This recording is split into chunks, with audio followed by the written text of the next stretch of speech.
네, 안녕하세요. 네, 한 주 동안 잘 보내셨습니까? 네, 사회자님께서 이제 건강을 생각해 주셔서 감사를 드립니다. 네, 오늘은 구원받는다는 것에 대해서 좀 교제를 나눌까 합니다. 저희들이 이제 학생이면 이제 학교에 열심히 공부하고 그리고 만약에 시험을 잘 치면 그를 통해서 이제 이 자부심도 느끼고 긍지도 느끼고 그렇습니다. 그리고 또 직장인들은 직장에 가서 또 열심히 일하고 또 고생한 만큼의 또 월급을 받고 또 그런 또 보람이 또 있을 거라고 생각이 되집니다. 그리고 또 이제 특히 이제 그 엄마들이겠죠. 엄마들은 이제 자식들을 돌보고 할 때 좀 힘들 때도 있고 좀 말 안 들을 때도 있고 이제 그럴 때도 있지만 그것을 또 사명으로 여기고 또 자식들을 돌보는 것도 참 가치 있는 일이라고 생각이 되집니다. 그리고 또 어르신들도 또 자녀들을 위해서 기도하고 같이 이렇게 돌보고 하는 것도 참 그 의미 있는 일이라고 생각이 되집니다. 저희들이 이제 이렇게 각자 자기 자리에서 열심히 이렇게 최선을 다하고 노력하는 것은 저희들이 참 마땅히 해야 될 일이라고 생각이 되집니다. 그를 통해서 하나님이 또 복을 주시고 여러 많은 섭리를 통해서 하나님이 길을 인도하신다고 생각이 되십니다. 그런데 이제 우리가 좀 생각을 해보면, 좀 길게 생각을 해보면 이게 한 몇십 년 안 갑니다. 사실은 몇십 년 안 갑니다. 몇백 년도 아니고 몇십 년 가지 않습니다.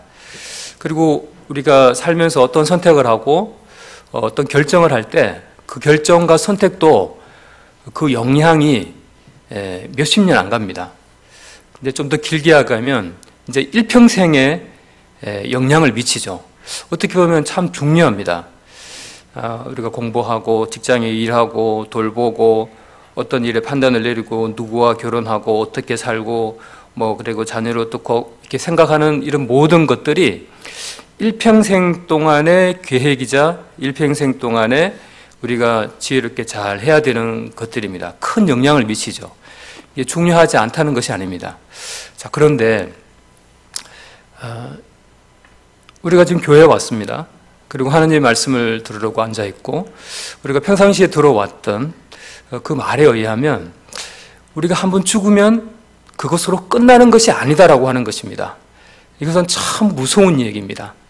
그러면 죽은 다음에 어떻게 되느냐? 사람은 불멸하는 존재로 존재한다는 것입니다. 왜 사람의 영혼이 불멸하느냐? 없어지지 않느냐? 자리 이동만 한다고 성경은 말씀을 하거든요. 그 자리 이동이 이 땅에서 나를 만든 주인을 발견해서 나의 죄에 대한 문제를 어떻게 해결하는가에 따라서 어디로 이동되냐면 천국 아니면 지옥이다라고 성경은 이야기를 합니다. 참 무서운 얘기죠. 그리고 정말 심각한 얘기입니다. 우리가 일평생 동안에 많은 결정들, 지금 내가 중요하다고 생각하는 일에 많은 생각과 관심이 가 있는데 그것이 다가 아니라 우리가 정말로 준비를 해야 될 것은 영원한 것을 준비하는 것이 가장 지혜로운 것이다. 그리고 이 세상에서 그냥 함부로 사는 것도 아니죠. 성경은 또 그렇게 말하고 있지 않습니다. 가장 중요한 것을 준비하고 난 다음에 이 땅에서 하나님께서 허락하신 모든 환경들과 사람들과 그런 사회와 이런 교회를 통해서 또 그러한 일을 이루어 나가야 되죠. 이렇게 말씀 우리가 계시록 20장 12절에 이렇게 보면 하나님의 백보자 심판이 있습니다. 그 자리에 하나님을 믿지 않는 자들을 심판하는 자리입니다. 거기에서 이렇게 얘기했습니다. 또 내가 보니 죽은 자들이 큰 자나 작은 자나 그 보좌 앞에 서 있는데 죽은 자들이 자기 행위를 따라 책들에 기록된 대로 심판을 받으니 죽은 자들이 자기의 행위를 따라서 그것이 책에 책들에 기록이 되어 있대요. 우리가 하는 여기서 말하는 행위는 그냥 겉으로 드러나는 그런 행동만 말하는 것이 아니고 우리 마음속에 있는 생각과 모든 사고와 그것으로 드러나는 열매들의 모든 것들이 다 포함하는 그런 말의 행위입니다. 이러한 것들이 하나님의 책에 다 기록한다고 하는 것입니다. 우리가 생활하는 모든 것들을 다 기록한다고 하는 것입니다. 그것으로 판단하시고 우리가 재판에 가면은 그걸 가지고 최종 얘기를 다 듣고 변호인의 얘기를 듣고 검사 얘기도 듣고 다 든 다음에 판결을 내리죠. 사실은 이 백보자 심판에서는 신문하고 뭐 변호하고 이럴 것이 없다고 생각이 되집니다. 이미 결판 났습니다. 거기 가서는 믿지 않는 자와 믿는 자가 이미 다 그 증거로 책들에 아마 기록됐을 거라고 생각이 되십니다. 이미 지옥 갈 자들은 지옥 갈 것으로 결정이 났는 것을 판결한다고 생각이 되십니다. 그럼 이 땅에 우리가 살면서 이러한 것들에 준비가 정말 확실하게 되어 있지 않으면 내가 거기에 해당된다면 끝장나는 것입니다. 얼마 동안 영원토록 끝장나는 것입니다. 그리고 얼마나 심각한 겁니까? 그래서 이 시간만큼은 잠시 내가 정말 관심을 많이 두고 있는 많은 그런 걱정들에 대한 근심에 대한 생각들을 내려놓고 영혼에 대한 준비를 인식을 하고 어떻게 보면 좀 피로를 깨닫는 그런 시간이 되었으면 좋겠습니다. 예수님께서 이게 경고를 하신 말씀이 있는데 우리가 보통 많이 하는 마태복음 7장에 있는 말씀이 있죠. 거기에 보면 이제 7장 13절 14절에 보면 이런 게 있어요. 좁은 문으로 들어가라. 멸망으로 인도하는 문은 크고 길이 넓어서 많은 사람들이 들어가고 생명으로 인도하는 문은 좁고 길이 협착하여 찾는 이가 적다 그럽니다. 넓은 길이 어떤 길입니까? 그냥 많은 사람들이 그냥 간다는 것은 뭐예요? 저 사람 가네? 나도 간다. 저 사람 교회 가네? 나도 교회 간다. 교회를 다니는 것으로 인해서 천국 간다라고 하는 확신을 갖는 것은 정말 위험할 수 있습니다. 성경은 그런 기준으로 천국 가는 기준을 마련하지 않았기 때문에 그렇습니다. 내가 정말 예수님이 어떤 말씀했습니까? 사람이 거듭나지 아니하면 하늘나라를 볼 수 없느니라라고 요한복음에서 니고데모에게 한 그 말을 우리는 기억합니다. 거듭났느냐 안 났느냐가 중요합니다. 교회에 다니느냐 안 다니느냐로 천국 가느냐 안 가느냐를 결정하는 것이 아니다는 겁니다. 그러니까 참 무서운 얘기입니다. 그것이 어떻게 보면 넓은 길인지 모릅니다. 난 교회 다니니까 천국 가겠지. 그렇지 않을 수 있다는 겁니다. 그럼 뭐라고요? 거듭났느냐가 중요합니다. 진짜 거듭났느냐가 중요합니다. 그곳으로 천국 가느냐가 결정된다고 하는 것입니다. 좁은 길이란 어떤 길입니까? 좁은 길이란 내가 하나님의 말씀을 듣고 내가 개인적으로 저 사람이 나를 믿었다고 했어. 그러니까 난 믿는 거야. 나 침례 받았으니까 나 천국 가는 거 아니야? 저 사람이 날 침례 줬잖아. 그리고 나는 구원받았다라고 저 사람이 나한테 얘기를 하던데 그런 얘기 들은 지 오래됐어. 그래서 나 천국 가겠지라고 하는 것이 아니고 내가 개인적으로 하나님을 진실되게 정말 그 말씀대로 믿었느냐는 거예요. 그것이 진실되게 사실이었냐고요. 그러면은 그 말씀을 어린아이처럼 순수하게 받아들이면 그것이 믿음이라는 것을 말씀을 보고 내가 눈으로 직접 확인하고 마음으로 믿었다면 좁은 길에 들어가 있는 겁니다. 좁은 길을 선택해서 그런 하나님을 믿은 것입니다. 그런데 그렇게 생각하는 사람들이 의외로 많지 않습니다. 이것이 예수님께서 하신 천국 못 가는 사람들에 대한 경고를 뒤쪽에다가 말씀을 하시는데 마태복음 7장 이제 21절에서 뭐라고 얘기하시면 이렇습니다. 그때에 나더러 주여 주여 하는 자마다 다 천국에 들어갈 것이 아니요 다만 하늘에 계신 내 아버지의 뜻대로 행하는 자라야 들어가리라. 그때 나보고 주님, 예수님이라고 말한다는 거예요. 그런데 그 사람 천국 갈 게 아니다는 거예요. 다 들어가는 게 아니다는 거예요. 왜냐하면 하늘에 계신 하나님의 뜻대로 믿은 게 아니라고 말씀하시거든요.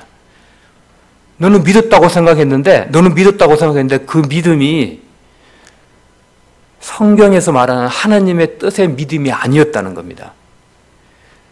그래서 저는 예전에 저도 이제 1997년도 그때 이제 구원에 대한 확신이 들고 정말 하나님을 만났을 때 이제 캐나다 밴쿠버에 갔을 때 그때 한국 사람을 통해서 이제 전해 들은 복음을 듣고 27세 되는 그때에 한 번도 들어보지 못했던 그 복음을 듣고 저는 제 마음속에 와, 이런 것도 있구나. 아, 이게 복음인가? 난 예전에 성당을 오래 다녔는데 이런 얘기를 내가 한 번도 들어보지 못했는데 이런 얘기가 이게 내하고 정말 밀접한 나의 죄에 대한 문제에 대해서 정말 이 속이 시원하고 뭔가 확실하고 선명한 그런 말씀들이 이해가 되어졌어요. 그래서 제가 그걸 믿겠다고 했어요. 아, 이게 정말 너무 고마운 일이 있구나. 아, 너무 감사합니다. 제가 그걸 믿겠다고. 그렇게 순수하게 한 서너 시간 듣고 그거 이해가 됐어요. 그래서 저 알고 보니까 그것이 거듭난 거고 구원받은 거라고 하더라고요. 이제 이런 믿음이 정말 내게 있는 것인가? 그 좁은 길에 내가 들어가 있고 그런 평안하고 안정된 길에 가 있나? 이제 확인을 해봐야 됩니다. 우리가 하나님에 대해서 이제 얘기를 하면은 세상에서 이런 얘기 많이 하죠. 하나님 어디 있어? 이런 얘기를 하거나 아니면 성경 정말 믿을 만한 거야? 그 소설 같은 얘기 아니야? 이런 얘기를 하는 사람들이 의외로 좀 많습니다. 그런데 우리가 교회를 다니고 있으면서도 하나님 없는 거 아니야? 있다고 하던데 뭐 있겠지? 뭐 있을 거야? 이렇게 혹시 생각하는 사람들도 없지 않아 있을 것 같습니다. 성경에 있는 말이 그냥 뭐 역사적으로 뭐 있었다고 하는데 뭐 그냥 이렇게 뭐 대충 적거나 뭐 가짜가 아닐까 혹시? 조작해가지고 뭐 적었지 않았을까? 이런 것에 대한 질문을 생각을 할 수 있어요. 그런 갈등이 있는 것은 정상입니다. 그런데 그것에 대해서 성경이 말하는 것과 우리가 증거를 통해서 확인하는 것도 중요합니다. 성경은 사실이구나. 역사적인 사실이고 하나님은 존재하시는구나 라고 하는 것을 선명하게 내가 이해하는 것이 중요합니다. 그 몇 가지를 좀 살펴보기를 원하는데요. 먼저 하나님이 누구인가에 대해서 좀 이해하는 게 좀 필요합니다. 하나님에 대한 오해가 좀 많아요. 하나님은 성경에 스스로도 이런 말씀을 많이 하시고 증거를 많이 특별히 이사야서에서 많이 말씀을 하시는데 하나님은 만물과 사람을 창조한 신이다라고 얘기하십니다. 자, 그 말씀을 이렇게 우리 이사야 45장 12절에 보면 이렇게 말씀이 나옵니다. 내가 땅을 만들고 그 위에 사람을 창조하였으며 내가 내 손으로 하늘을 펴고 하늘의 모든 군대에게 명령하였노라. 내가 땅을 만들었다. 내가 사람을 창조했다. 내가 손으로 하늘을 펴고 하늘의 모든 군대의 명령에서 이 온 우주 만물과 이 지구와 사람들을 만든 내가 주인이다. 그리고 다른 구절에 이사야 45장 5절에 뭐라고 얘기하시냐면 나는 여호와라. 나는 스스로 있는 자라. 나밖에 신이 없느니라고 그랬었습니다. 세상에 신이 많다라고 얘기를 합니다. 팔공산에 올라가서 거기에 신에게 절한다고 얘기합니다. 그 돌부처로 갓을 쓰고 있는 그 돌로 만든 것이 움직이는 거 봤습니까? 움직이면서 뭔가 얼굴 표정을 미소 짓는 걸 봤습니까? 1000년 전에도 500년 전에도 100년 전에도 어제도 동일하게 돌입니다. 그 안에 생명이 없고 호흡이 없고 내게 복을 주지 않는 그냥 사람이 조각한 돌입니다. 신이 아닙니다. 하나님은 내가 스스로 있는 자요 나밖에 신이 없다. 이렇게 선포하십니다. 자, 그리고 하나님에 대해서 야, 하나님이 선하냐 뭐 이런 얘기도 뭐 세상에 악을 봐라 이렇게 악이 많고 막 그런데 하나님이 선하시면 저 악인들을 그냥 내버려 두냐 좀 이렇게 당장 그냥 번개를 내려서 그냥 탁 죽여야 되지 않느냐 이렇게 생각을 하는데 우리는 그것을 근시안적인 시각이라고 생각이 되십니다. 하나님은 오래 참으십니다. 그리고 그것에 대해서 제가 좀 전에 뭐라고 얘기했습니까? 다 기록을 하십니다.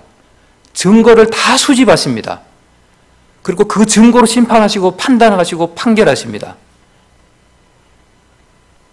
하나님은 오래 참으시기 때문에 그 악인을 계속 지켜보고 계십니다.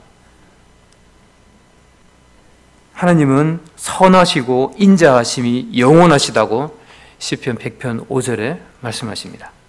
그리고 하나님은 영원한 공의가 있다라고 얘기를 합니다. 세상에는 사실은 공의가 거의 없다라고 보면 될 것 같습니다. 근데 많은 부분 공의가 있는 것도 많죠. 그러나 완전한 공의는 없다고 생각이 되집니다. 여전히 억울한 사람이 있고요, 누명을 쓰는 사람이 있고요, 그렇게 죽는 사람이 있고, 아무도 알아주지 않는 그런 어이로운 일을 했지만 억울하게 죽는 사람은 여전히 예전에도 있었고 지금도 있습니다. 그러나 하나님은 영원토록 공의롭게 모든 인간들을 역사적으로 다 보고 계시고, 우리의 각자 개인도 다 공의롭게 정의롭게 보고 계시고, 하나님의 심판의 때에 모든 것을 다 결산하십니다. 그래서 하나님은 영원토록 공의로움을 실행하시고 영원한 공의를 말씀대로 실천하시는 분이라는 것을 분명히 증명하실 것입니다. 그리고 하나님은 존재하십니다. 우리가 자연 만물을 보면 단풍을 보든지 바다를 보든지 하늘에 있는 무수한 별을 보든지 저거를 참 누가 만들었을까? 야, 정말 조물주가 있다면 참 신기하다. 이런 생각 혹시 한 번도 해보지 않으셨습니까? 믿는 자들도 이런 얘기를 합니다. 그걸 보면서 야, 조물주가 참 계신 것 같아. 그분이 창조주라면 창조주가 참 계신데 너무 신비롭고 아름다워. 그런 미술가는 그림을 그려놓고 참 저 놀라운 자연을 보고 야, 창조주가 계시면 이런 자연을 내 눈에 보게 하셔서 내가 그림을 그리네. 그리고 저 자연을 보고 아니면 내게 이런 지혜를 주셔서 음악을 만들게 하시네. 이런 말을 하는 거죠. 그러면 그 근원의 출발점에 자연 만물을 보고 하나님의 존재를 알게 하셨다라고 로마서 1장에 말씀하고 계시거든요. 우리가 성경의 또 역사적인 사실을 보면 전 지구적으로 지구에 대홍수가 일어난 사건에 대해서도 많은 증거들이 있습니다. 성경의 날짜까지 정확하게 많이 이렇게 기록을 해두는 걸 보는데, 우리가 이제 과학적으로 살펴봐도 이제 전 세계에 흩어져 있는 화석들의 증거들, 그리고 저 아프리카나 니제르나 아니면은 그 중국에 있는 그 사막이나 그 다음에 남미에 있는 사막이나 높은 그 고지대에 있는 3,000m, 4,000m 되는 곳에 소금 호수가 있고 소금 바다가 있고 말라진 소금 덩어리들이 어마어마하게 지천에 깔려 있습니다.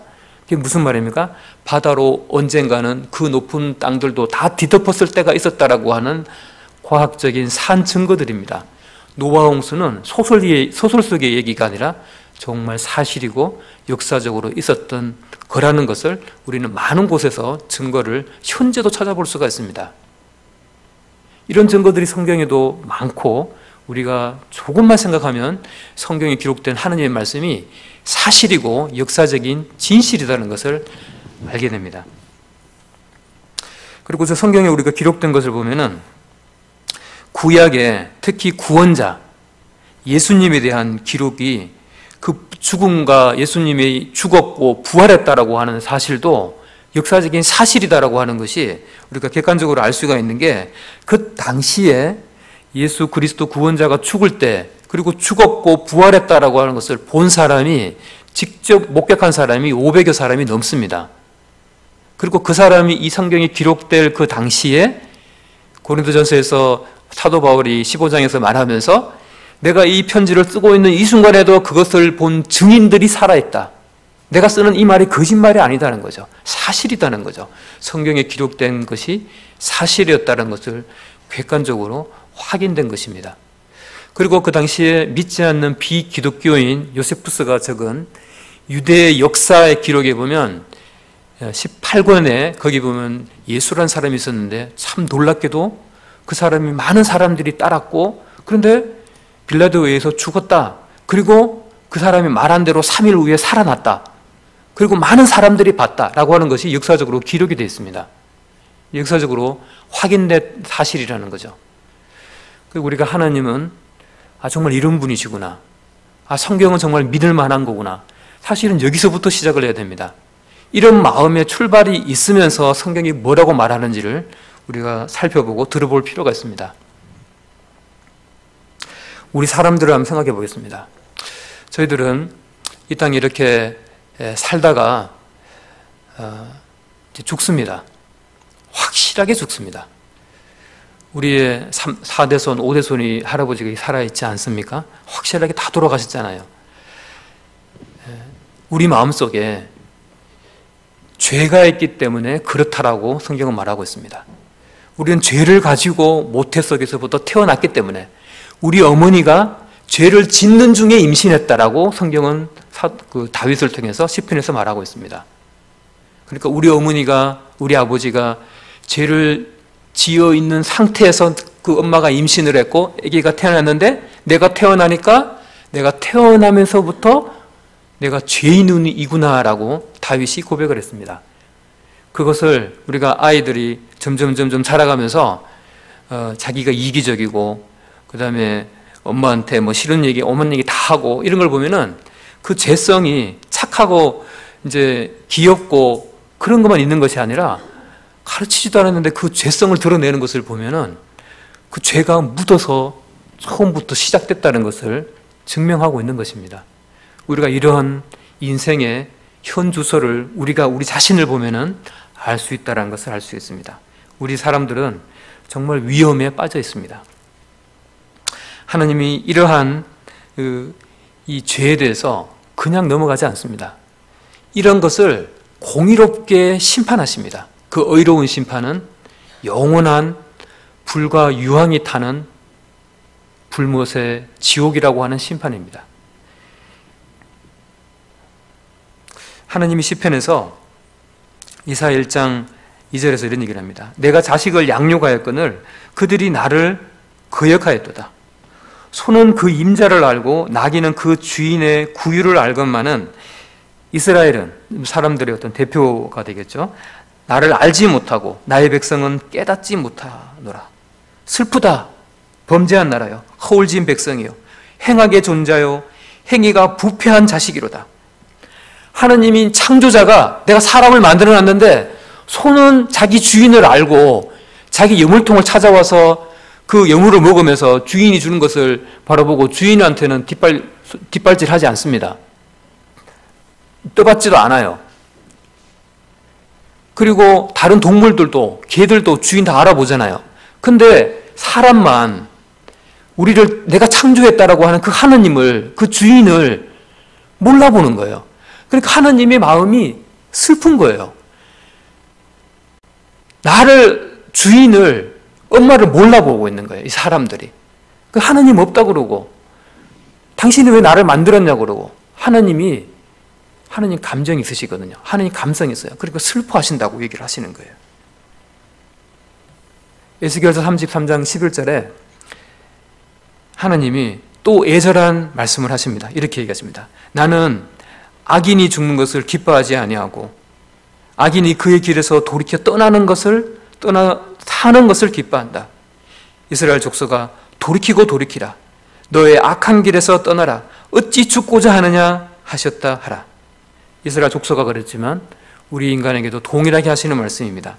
여기서 말하는 악인은 뭐 죄를 많이 저지른 사람이 악인이 아니고요. 구약이든 신약이든 악인의 정의는 하나님을 믿지 않는 자요, 하나님을 인정하지 않는 자요, 하나님을 모르는 자를 악인이라고 그럽니다. 그러니까 하나님을 알아도 하나님을 받아들여도 죄는 짓잖아요. 그 사람은 의인이라고 불러요. 그런데 악인들이 죽는 것을 기뻐하지 않는데요. 그러니까 제발 돌이켜라.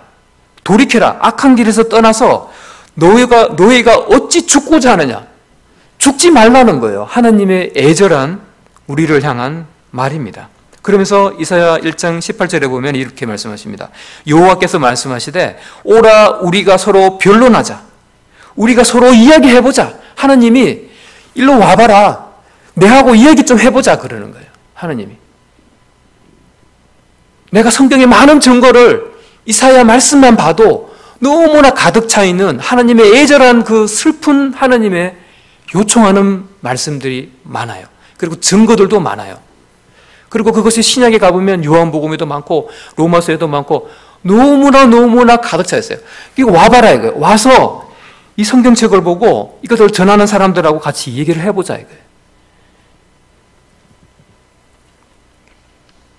너희 죄가 주홍 같을지라도 누군가 같이 희어질 것이요 진흥같이 붉을지라도 양털같이 희게 되리라. 죄가, 문제는 우리의 죄입니다. 죄가 주홍 색깔이더라도 진한 어떤 빨간 색깔이라도 양털처럼 하얗게 될 거다. 이게 무슨 말인가? 눈처럼 하얗게 될 거다. 이게 무슨 말인가? 그 죄에 대한 문제를 하나님께서 해결하시는 방법을 제시해 놨으니까 제발 내게 돌아오라고 얘기를 합니다. 문제는 안 돌아온다는 겁니다. 하나님, 나는 너무 바빠요. 하나님, 나는 내 생활에 너무 바빠요. 지금 너무 바빠요. 근데 시간 있으면 믿을게요. 내가. 이게 아니에요. 뭐라 그랬습니까? 영원한 세상이 있다니까요. 내가 죽으면 끝나는 게 아니라고요. 그거를 준비해야 된다고요. 준비하지 않으면 정말 큰일 난다고요. 이거 하나님을 아시고 우리한테 경고하시는 거예요. 우리가 사실은 하나님을 모르기 전에 내가 내 인생의 주인이었어요. 그래서 내가 인생의 주인이면서 내가 잘못됐다고 하면 마음 안 편합니다. 사실은 내가 잘못됐다고 남한테 말한다는 그 자체가 너무 어려워요. 참 마음이 아파요. 왜 그래요? 나를 부정하는 거니까. 내가 살아온 인생과 내가 살아온 내 자신에 대한 존재에 대해서 부정을 하는 거가 참 내가 이때까지 평생 내가 내 삶의 주인으로 살아왔거든요. 내가 판단하고 내가 결정하고 하나님이 내 인생의 주인이라고 생각을 한 번도 안 해봤거든요. 그런데 교회 오니까 사람들이 아니면 내가 들어봤던 얘기가 하나님이 너의 인생의 주인이다. 하나님이 너를 만들었어. 너를 만든 사람이 주인 아니야? 만든 사람이 주인이잖아. 그러니까 하나님이 주인이야 라고 말하니까 이게 혼돈이 일어나는 거예요. 갈등은 정상적입니다. 그런데 내가 인생의 주인이면요 사실은 너무 고달파요. 가끔씩 이렇게 생각을 해보면 혼자 있을 때 허무합니다. 인생이. 직장에 돈을 많이 벌고 자식이 잘 되고 아니면 내가 생각했던 대로 잘 되고 해도 마음에 뭔가 허무해요. 내가 병들고 그럴 수도 있잖아요. 그리고 이게 내가 살면 살수록 연세 드신 분들이 그런 말씀을 많이 하시더라고요. 내가 살아온 게 완전히 다 죄지 죄의 열매들이 그냥 많이 쳤지 아이고 말할 것도 없다. 이렇게 하시는 얘기를 들은 것 같아요. 그래서 내가 내 인생의 주인이 되면 삶이 진짜 엉망이 되어버립니다. 그래서 내가 살아있을 때 밖에 기회가 없다고 얘기하세요. 성경은. 무릇 살아서 나를 믿는 자는 죽어도 살겠고 내가 이것을 믿느냐라고 물어요. 살아있을 때밖에 기회가 없습니다. 나중에 믿겠지? 교통사고 나서 죽을 수도 있고요. 병들어서 갑자기 죽을 수도 있고요. 언제 죽을지 사실 모릅니다. 그러니까 우리가 멀쩡한 정신이 있을 때 사실은 그때 말씀이 내 귀에 있고 내 마음에 있다 했을 때 믿고 들어야 됩니다. 회개라는 게 바로 그겁니다. 난 하나님 몰랐는데 내 인생의 주인이 나라고 생각했었는데 네가 내 엉망이 된 내 인생의 이런 이때까지의 모습을 봐도 그렇고 앞으로도 그럴 것 같으니까 하나님이 내 인생이라는 얘기를 들었어요. 그러면 하나님께로 돌아가는 겁니다. 하나님께로 돌아가서 하나님, 내가 가만히 생각해 보니까요, 내가 죄인 맞네요. 맞아요. 내가 미워했던 사람 한 사람이라도 있으면 죄인이라고 하는데 가만히 생각해 보니까 진짜 많았거든요. 짜증낼 때도 많았고요. 부모님한테 불순종할 때도 많았고요. 내 하고 싶은 대로 할 때도 많았고요. 그것은 어린아이부터 저 연세 많으신 분까지 다 동일하다는 것이 우리 인생의 모든 사람의 죄를 범하였으면 하나님의 영광에 이르지 못했다라고 하는 하나님의 선포자 하나님이 우리를 향한 명백한 선언을 하시는 말씀입니다. 그러니까 하나님께 내가 죄인인데 이 죄에 대한 문제를 해결해 주십시오. 해결해 주십시오. 어떻게 하면 됩니까? 이런 가난한 심령으로 하나님께 나아가는 거예요. 하나님 못했습니까? 그 복음을 전하는 사람 앞에 가서 아, 그렇네요. 내가 죄인입니다. 하나님 앞에 내가 이것을 솔직하다고 피랑되고 그랬죠. 어린아이처럼 솔직하게 말하고 그것을 그 말하는 게 뭐가 어렵습니까? 말하고 내 마음을 그렇게 드러내놓는 거. 그러면 하나님의 말씀이 이제 마음에 들어옵니다. 이것을 하나님은 감춰졌던 복음의 신비라고 얘기를 합니다. 믿음으로 멸망을, 지옥을 가지 않는 일이 생기는 세상에 이렇게 쉬운 게 어디 있습니까? 그리고 로마서 10장 8, 9, 10절에 보면은 사람이 마음으로 믿어 의에 이르고 입으로 시인하여 구원에 이른다고 말씀하셨어요. 마음으로 믿게 하는 거니까 얼마나 쉬워요? 뭔가 하라는 게 아니에요. 마음으로 믿으라고 하니까 이래 들어보고 이해돼요. 그렇네? 내 죄인 맞아. 보나마 하나 죄인이야. 마음으로 인정하고 시인하는 거예요. 마음으로 인정하고 시인하는 거예요. 그러면 그걸 믿음이라고 해요. 그런데 너무 쉬우면서도 이게 속이기 쉬워요. 마음이니까, 눈에 보이지 않으니까 믿었다고 해요. 그런데 진짜 믿었는지 안 믿었는지 마음으로 믿은 거니까 또 확인하기는 되게 어려워요. 어려울 수 있어요. 그런데 성경은 믿은 것을 분명하게 확인할 수 있다라고 요한일서나 요한복음이나 많은 부분에서 말씀을 하세요. 그런데 섣불리 우리가 그 사람이 믿었다라고 단정하는 것은 위험할 수 있다라고 하는 겁니다. 그것이 내 자식이라도, 그것이 내가 오래 봐왔던 사람이라도 참 조심스럽게 그 사람이 정말 진실되게 마음으로 믿었다라고 하면은 그것을 인정해 줄 필요는 있지만 그냥 이렇게 던져주거나 막 이렇게 공식처럼 이렇게 이 말씀하는 것은 참 조심스럽습니다. 왜 그럴까요? 마음으로 믿는 거기 때문에. 하나님이 천국 가는 길을 너무나 쉽게 만들어놨지만 자칫 잘못하면 우리가 하나님이 너무나 쉽게 만들어 놓은 길을 우리가 그 사람을 지옥 가게 할 수도 있습니다. 안 믿었는데 믿었다라고 단정해버리면 그 사람 큰일 나거든요. 그렇게 살거든요. 하나님이 구원자가 될 조건이 하나님은 죄가 없는 자인데 바로 예수님은 죄를 하나도 알지 못하시는 분이라고 그렇게 살았던 증인들이 말하고 성경이 말합니다. 또 그리고 하나님은 이 예수 그리스도를 보냈다라고 하는 증거를 많이 보여주셨는데 예수님이 이 땅에서 신약에 적힌 하나님만 행하는 기적이 몇 분이죠? 35가지나 있어요. 그 중에서 한 예를 들어볼게요. 예수님께서 이제 제자들하고 배를 타고 가시다가 거기서 바람을 꾸짖으시며 바다를 이르시되 잠잠하라 고요하라 하시니 바람이 그치고 아주 잔잔하게 하여지더라. 그들이 심히 두려워하여 서로 말하되 뭐라고 얘기했을까요? 그가 누구이기에 바람과 바다도 순종하는가 하였더라. 하나님이 보낸 증거가 뭐냐면요, 하나님만 행할 수 있는 기적을 행하는 사람이라면 하나님이 보낸 사람이라고 말할 수가 있습니다.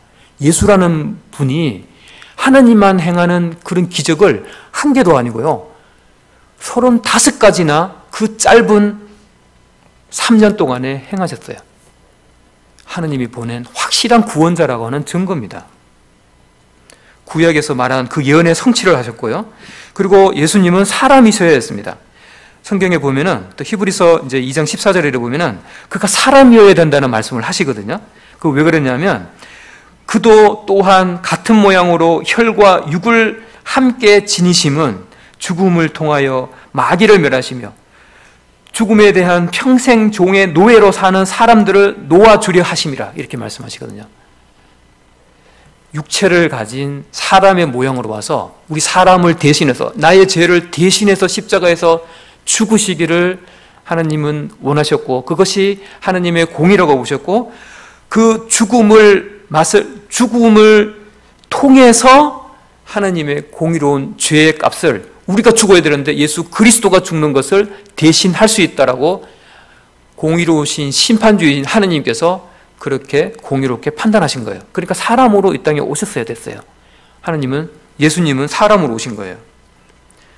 그리고 그는 영원한 효력을, 죽음을 맞이했습니다. 그게 뭐예요? 영원한 한 제사를 드렸다라고 히브리서 10장에서 말씀하고 있거든요. 그러니까 예수님이 한번 죽으신 그 효과는 내가 한번 그것을 믿으면 다시 믿고, 어제 믿고, 아래 믿고, 내일 또 다시 믿어야 되고, 죽을 때 다시 확인하기 아니라 영원한 제사를 한번 드렸기 때문에 내가 믿으면 그것으로 내가 그 믿음으로 효력이 내게 다가온다고 하는 것입니다. 예수님께서 죽으심으로 인해서 3일 만에 부활하심으로 인해서 예수님이 죄를 극복하셨다라고 하는 것을 처음으로 보여주셨어요. 이걸 왜 보여주셨을까요? 우리도 죽으면 저 예수님처럼 죽음에서 완전히 해방이 돼서 우리도 모든 사람이 공중에서 주님께서 재림하실 때 우리 모든 사람이 믿는 사람이 부활해서 예수 그리스도와 함께 영원토록 천상에서 있다는 것을 보여주신 거예요. 증명하신 것입니다. 그러니까 부활이 반드시 필요하고 꼭 필요했던 겁니다. 또 쉬운 표현으로 해보겠습니다. 부활이 왜 필요할까요? 우리가 이 땅에서 살면서 예수님 믿었습니다. 그런데 우리는 여전히 죄 속에서 살고 있습니다. 상태적으로는 죄를 짓습니다. 우리를 법적으로 하나님이 신분적으로 주 예수 그리스도를 믿으면 어이롭다라고 말씀하시고 어이롭다라고 선포하시고 너는 이제 하나님의 자녀가 됐다고 말씀을 하시면서 이 땅을 살아가라고 얘기합니다. 그런데 우리는 상태적으로 죄를 지어요. 왜 그럴까요? 이 땅에서 우리의 인격의 향상, 하나님 믿기 전에 얼마나 우리 마음대로 살아왔습니까? 하나님을 알고 죽을 때까지, 하나님이 부르실 때까지 하나님을 배우고 인격의 향상을 일으키고 예수 그리스도를 더욱 닮는 데까지 그렇게 살다가 하나님에서 천국 나라에서 만나기를 하나님 원하시기 때문에 이런 죄를 극복하고 죄를 피하려고 노력하는 이런 게 필요한 거예요. 그래서 죄가 있는 거예요. 그리고 부활이 완전하게 예수님께서 부활하셔서 죄로부터 완전한 해방이 되는, 죄의 유혹도 전혀 없는 그렇게 된 것처럼 우리도 그렇게 된다라고 하는 것을 확실하게 증명시켜 보이신 거예요. 우리도 그렇게 된다라고요. 이것이 하나님께서 죄를 완전하게 해결하시는 각자 개인이나 우리 모두를 향한 하나님의 죄에 대해서 완전한 해방의 마스터 플랜입니다. 하나님의 완전한 계획입니다. 그걸 생각하면 야, 하나님 믿는 것이 이런 거구나. 아, 내가 믿었다고 해서 끝나는 것이 아니라 하나님을 믿은 이후에 이렇게 내가 내 상태의 죄, 내 속에 있는 이 본성의 죄, 이 사탄의 유혹, 세상에 있는 죄, 이런 것들과 싸워야 되는구나. 이것을 이해하게 되고, 그러나 그 영원한 나라에 부활을 해서 하나님께 천상에 갔을 때 완전하게 죄가 해결된다라고 하는 이러한 하나님의 완전한 죄에 대한 문제를 해결하는 것을 이해를 하고 믿음 생활을 하시면 참 이것이 하나님의 뜻이다. 그것을 알게 됩니다. 어쨌든 하나님을 믿게 되는 사람은 마음에 변화가 있습니다. 인격에 변화가 있어요. 사도행전 2장에 보면요, 하나님을 믿은 사람들이 어떠했냐면요, 날마다 마음을 같이하여 성전에 모이기를 힘쓰고 집에서 떡을 떼며 기쁨과 순전한 마음으로 음식을 먹고 하나님을 찬미하며 그랬습니다. 하나님을 믿는 사람들은요, 마음에 화평의 마음이 있어요. 하나님과의 관계에 있어서 두려운 마음이 없습니다. 내가 쭉 가는 거 아니야? 이게 아니라 하나님이 나를 예수 그리스도를 통해서 이렇게 하시고 내가 그걸 믿었지. 그래, 그로 인해서 나를 하나님의 자녀라고 성경에 기록되어 있고 내가 들었고 내가 그것을 알게 됐고 내가 감사하다고 했어. 그러니까 마음에 그것이 구원이라고 했고 그것이 거듭남이라고 했어. 그래서 그것을 받아들였으니까 마음에 평안이 있는 거예요. 그리고 이 사도행전에 나오는 초대교회에 있는 이 성도들처럼 기쁨이 있어요. 마음에. 이 세상에 근심과 걱정이 사실은 많아요. 그런데 마음의 저편에 변하지 않는 영원한 기쁨이 있어요. 그리고 성도들을 만나는 게 즐거워요. 그리고 하나님 말씀을 배워가는 것, 들으면 저게 무슨 말인지 막 졸고 간식 먹고 막 졸리고 이런 것이 아니라 이게 내하고 관련된 얘기라는 것을 무슨 말인지 알아들어요.